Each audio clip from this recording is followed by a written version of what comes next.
IRC Tire Philippines ay opisyal na nag-launch ng kanilang high-performance MBR 110 motorcycle tires na may bansag na Speed Winner sa isang exclusive test ride event sa Parklinks, Quezon City.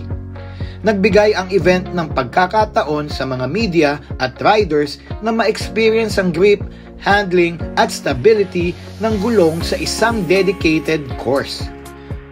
Ayon kay IRC Tire Philippines CMO Sheldon Ang, dala ng MBR 110 ang pinagsamang durability at high performance na napatunayan na sa Indonesia.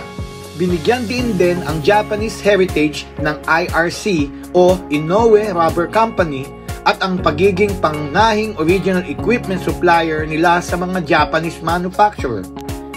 Dahil dito, mas mataas ang standard ng gulong pagdating sa safety, durability at performance. Ang MBR 110 o ang Speed Winner na soft compound tire pero pang matagalan. Ito ay available na para subukan ng publiko. Nagtapos ang araw ng launch sa isang formal na event at selebrasyon kasama ang IRC executive, media at dealers sa Richmond Hotel, Eastwood, Quezon City.